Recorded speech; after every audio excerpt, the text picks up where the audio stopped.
इस बार के लोकसभा चुनाव में बीजेपी के बाद सबसे अधिक सीटें कांग्रेस पार्टी ने जीती हैं। पार्टी को 99 सीटें मिली हैं, जो 2009 के बाद पहली बार हुआ है। इस बार पार्टी चुनाव मैदान में मल्लिकार्जुन खड़गे के नेतृत्व में उतरी और अपना स्कोर भी बढ़ा सकी। न केवल पार्टी की सीटें बढ़ी, बल्कि वोट शेयर के मामले में भी इजाफा हुआ। इससे पहले 2014 में पार्टी सिर्फ 44 सीटें ही जीत सकी थी और उसका वोट शेयर मात्र 19.31% था। इसके बाद 2019 में पार्टी को 52 सीटें मिली थी और वोट शेयर 19.7% रहा। लेकिन इस बार 2024 में पार्टी को 99 सीटों पर जीत मिली और वोट शेयर में करीब 2.5% का इजाफा हुआ है। चुनाव आयोग के अनुसार कांग्रेस को 21.19% वोट मिला है। कांग्रेस के वरिष्ठ नेता और पूर्व केंद्रीय मंत्री मल्लिकार्जुन खड़गे अक्टूबर 2022 में जब पूरे 22 साल बाद हुए पार्टी अध्यक्ष के चुनाव के लिए उम्मीदवार बनाए गए, तब उनकी जिम्मेदारियों को लेकर बहुत सी बातें कही गई थीं। सबसे बड़ी बात यह थी कि कांग्रेस की डूबती नैया को मझधार से बाहर निकालने की बड़ी उम्मीदें उनके कंधों पर थीं। पार्टी में उस समय निराशा का दौर था। अपने ही लोग पार्टी को छोड़ रहे थे। उस वक्त यह आरोप भी लग रहा था कि पार्टी पर गांधी परिवार का एकाधिकार हो गया है, यानी परिवार के अलावा अन्य लोगों को बड़ी जिम्मेदारी से दूर रखा जा रहा है। अब सबसे बड़ा मुद्दा यह आकलन करने का है कि मल्लिकार्जुन खड़गे पार्टी को इस छवि से बाहर निकालने में कितने सफल हुए हैं। इस बार पार्टी की सीटें बढ़ने पर मल्लिकार्जुन खड़गे के नेतृत्व की सराहना हो रही है। उनके नेतृत्व में पार्टी को 10 साल बाद लोकसभा में विपक्ष के नेता का पद भी मिलने जा रहा है। 21 जुलाई 1942 को कर्नाटक के बीदर जिले के भाल्की तालुक के वरवती गांव के एक दलित परिवार में जन्मे मल्लिकार्जुन खड़गे अब 82 साल के हो चुके हैं। उन्होंने अपने राजनीतिक करियर की शुरुआत गुलबर्गा के सरकारी कॉलेज में छात्र संघ के नेता के रूप में की थी। सबसे पहले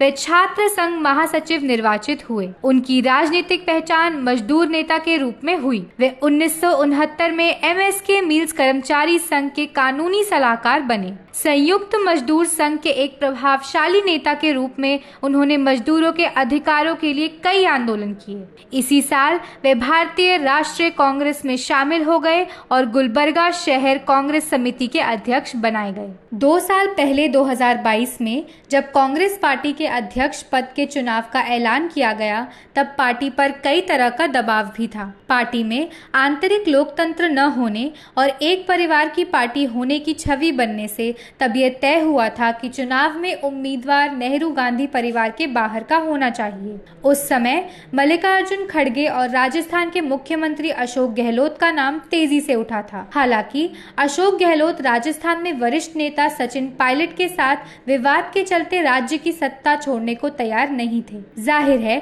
कि अगर वे अध्यक्ष निर्वाचित हो जाते तो उन्हें मुख्यमंत्री पद छोड़ना पड़ता, जो उन्हें कतई मंजूर नहीं था। लिहाजा भारी मान मनोबल के बावजूद वे राजी नहीं हुए। पार्टी में शशि थरूर भी अध्यक्ष पद के दावेदार थे, लेकिन उनकी उम्मीदवारी को लेकर पार्टी में ही काफी विरोध था। इसके अलावा वे कांग्रेस के उस G23 का हिस्सा थे जो पार्टी में गांधी परिवार के एकाधिकार की खिलाफत करता था। यह गुट पार्टी संगठन में सुधार का हिमायती था तथा पार्टी को और अधिक लोकतांत्रिक बनाने के साथ ही पारदर्शिता लाने का पक्षधर था। इस गुट के नेता गुलाम नबी आजाद और कपिल सिब्बल तो पार्टी से ही अलग हो गए थे।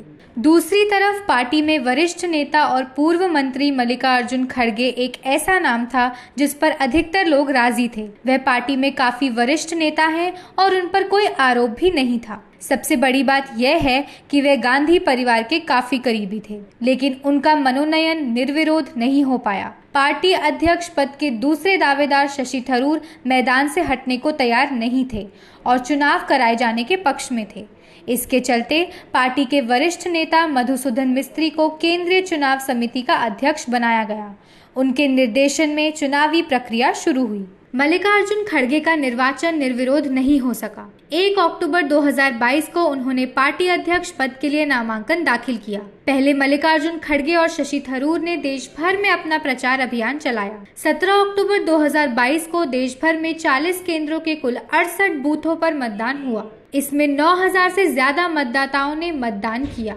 इस दौरान भारत जोड़ो यात्रा में भी एक मतदान केंद्र बनाया गया था, जहां यात्रा में चल रहे लोगों ने भी मतदान किया। 19 अक्टूबर को दिल्ली के अकबर रोड स्थित पार्टी मुख्यालय में मतगणना कराई गई। चुनाव में कुल 9,385 वोट डाले गए।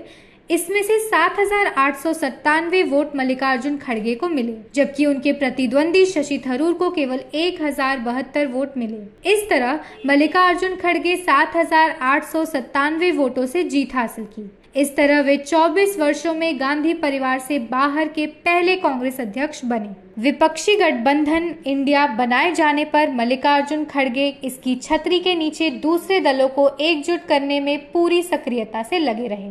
इस गठबंधन को एक तरह से वे ही टॉनिक दे रहे थे। इसकी हर बैठक में वे प्रमुखता से शामिल हुए। पूरे लोकसभा चुनाव अवधि में भी इस गठबंधन को आपसी टकराव से बचाकर केंद्र की मोदी सरकार के खिलाफ आक्रामक तौर पर मुकाबला करने के लिए सक्रिय रखा। इसका फायदा भी मिला।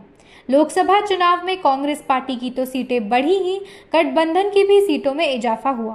कांग्रेस पार्टी को 99 सीटों पर अकेले सफलता मिली और गठबंधन को 233 सीटों पर जीत हासिल हुई। यह एक बड़ी बात है। इससे इस बार लोकसभा में विपक्ष मजबूती के साथ सत्ता पक्ष का मुकाबला करने में सक्षम होगा। इस सफलता के लिए मल्लिकार्जुन खड़गे के नेतृत्व को पार्टी ने सराहा है।